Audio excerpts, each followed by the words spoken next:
नमस्कार, मी दीपक राऊत तुमचे स्वागत करतो आजच्या शेअर मार्केट अपडेटमध्ये. आज मार्केटनं सुरुवात थोडीशी मायनर फ्लॅट केलेली, पण त्यानंतरनं मार्केटनं लोअर लेवलवरून रिकव्हरी होण्याचा प्रयत्न केला. थोडंसं निगेटिव्ह ओपनिंगनंतर ना इमिजिएट ओपनिंगच्या पहिल्या 5 मिनिटांमध्येच मार्केट लोअर लेवलवरून रिकव्हर होऊन डेज हायपर्यंत जाण्याचा प्रयत्न केला. पण ओव्हरऑल मार्केट जे आहे ते एंटायर दिवसभर एक छोट्या रेंजमध्ये म्हणजे 22,650 ते 22,700 या 50 पॉईंटच्या रेंजमध्ये निफ्टी ट्रेड करत राहिला. एव्हा बँक निफ्टीसुद्धा जो आहे तो 49,300 ते 49,400 या रेंजमध्ये नॅरो रेंजमध्ये ट्रेड करत राहिला आणि एक स्टॅग्नंट काइंड ऑफ मूव मार्केटमध्ये दिवसभर येऊन गेली. आणि सरतेशेवटी ओव्हरऑल निफ्टी 40 पॉईंट पॉझिटिव्हमध्ये, सेन्सेक्स 100-125 पॉईंट पॉझिटिव्हमध्ये आणि बँक निफ्टी मात्र 170 पॉईंट मायनसमध्ये जाऊन बंद झाला. ओव्हरऑल मार्केटला काय आज दिवसभर फारशी कोणत्याही प्रमाणात मोठी उलाढाल वधगड झाली नाही. 22,650 ते 700 या रेंजमध्ये मात्र मार्केट जे आहे ते एंटायर दिवसभर ट्रेड करत राहिलं. अप अँड डाऊन स्विंग्स या 50 पॉईंटमध्येच देत राहिलं. काल सुट्टी होती, पण सोमवारी US मार्केट्स खूप क्रॅश झालेले. काल US फेडरल रिझर्व्हची मीटिंग झाली, ज्याच्यामधून थोडंसं आउटकम आहे ते हॉकिश आलं. हॉकिश म्हणजे थोडंसं मार्केटसाठी खराब मानता येईल, कारण व्याजदर कट होण्याची शक्यता जवळपास आता मार्केटमधून मावळत गेलेली आहे. नोव्हेंबर-डिसेंबरला एखादा रेट कट आला तर येईल अशा पद्धतीची कमेंट्स आहेत फेडरल रिझर्व्ह चेअरमनकडून आलेले आहेत. लॉंगर फॉर हायर हे त्यांचं टोन मार्केटनं थोडं सिरियसली घेतल्यामुळं US मार्केट्सनं पोस्ट पॉलिसी थोडं खाली आलं. पण आपल्या मार्केटवर सुद्धा त्याचा दबाव बघायला यावा ना, ग्लोबल मार्केट्सवर दबाव बघायला मिळाला. कारण मार्केटला 1 जानेवारीच्या आसपास जे मीटिंग झालं ते अपेक्षित होतं की ह्या वर्षी थोडे रेट कट येतील, 2 किंवा 3, पण ते आता हळूहळू मावळत एक रेट कट येतो का नाही यावर येऊन ठेपलेला आहे. कदाचित तोही येणार नाही हायर फॉर लॉंगर या धोरणामुळे. त्यामुळे मार्केट थोडंसं नर्वस झालेलं आहे. आपल्याला ग्लोबल मार्केट्स बघायला मिळाले आणि शांत राहिलेले आहे.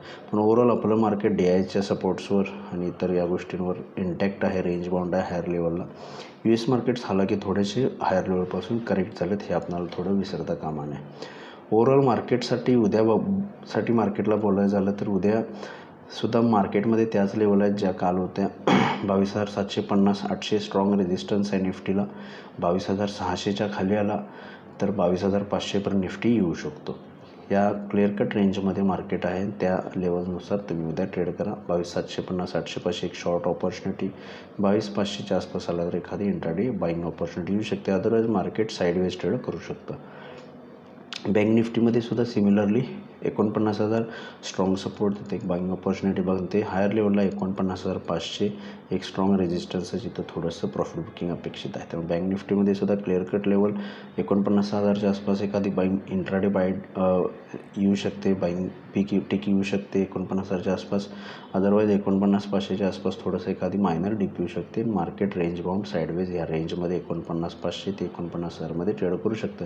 ते अकॉर्डिंगली तुम्ही ट्रेड करू शकता. फार काही मोमेंटम येईल असं वाटत नाही. FIDIचा डेटा आजचा अजून अवेलेबल नाही, पण मंगळवारी FISनी जे आहे 1,070 करोडचं बाईंग केलं. DIने 1,400 करोडचं सेलिंग केलेलं मंगळवारच्या सेशनला. काल सुट्टी होती आणि आजचा डेटा जो आहे तो आता अवेलेबल झाला आहे. DIने बाईंग केले 1,350 करोडचं, FISने 960 करोडचं विक्री केली. त्यामुळे FISने परवाच एखाद दिवस बऱ्याच दिवसांनी बाय केलं, पण तेही आज सेल केलं. आणि मला वाटतं फेडरल रिझर्व्हच्या टोन नंतरनं मार्केटमध्ये FIS कदाचित सेलिंग त्यांचा जो स्टान्स आहे ते कंटिन्यू ठेवू शकतील, कारण त्यांना US मार्केट्समध्ये 2 इयर यील्ड 5%च्या आसपास आहेत. डॉलर टर्म्समध्ये 5% रिटर्न्स म्हणजे FIसाठी खूप चांगले आहेत. त्यामुळे मला वाटत नाही रिस्की ॲसेट्समध्ये FIS घेण्यासाठी कोणती गडबड करतील, जोपर्यंत फेडरल रिझर्व्हकडून कोणत्याही प्रकारचा एखादा रेट कटचा सिग्नल येत नाही तोपर्यंत. मार्केट मला वाटतं रेंज बाउंड साईडवेज राहू शकतं. हायर लेवलला प्रॉफिट बुक करत राहा. लोअर लेवलला DIs बाय करतात, त्यामुळे आपल्याला एखादी बाईंग ऑपॉर्च्युनिटी इंट्राडेमध्ये लोअर लेवलला मिळू शकते. मगाशी ज्या टेक्निकल लेवल सांगितलं त्यानुसार तुम्ही ट्रेड घेऊ शकता. आज NSEमध्ये 1,115 शेअर्स वाढले, त्या बाजूला 1,119 पडलेले आहेत. निफ्टीमध्ये 28 शेअर्स वाढले, त्या बाजूला 22 शेअर्स पडलेत. त्यामुळे वाढणाऱ्या शेअर्सची संख्या निफ्टी आणि NSEमध्ये जास्त आहे. सेक्टर इंडिसाइजमध्ये आज बँकिंग सेक्टरवर दबाव बघायला मिळाला. बाकी अदर सेक्टर्स जे आहेत मेटल, ऑटो, फार्मा याच्यामध्ये चांगलं बाईंग बघायला मिळालं. FMCGमध्ये सुद्धा थोडं बाईंग बघायला मिळालं. सेक्टर इंडिसाइज वाईज अदर सेक्टर्समध्ये थोडं बाईंग आले, बँकिंग क्षेत्र वगळता. ग्लोबल मार्केटचा आढावा उद्यासाठी घ्यायचा असेल, युरोपियन मार्केट्स मिक्स आहेत, काही पॉझिटिव्ह आहेत, काही निगेटिव्ह आहेत. त्यामुळे काही क्ल्यूलेस आहे. यांना डाऊ फ्युचरसुद्धा 130 पॉईंट पॉझिटिव्ह आहे. त्यामुळे बघणं गरजेचं आहे.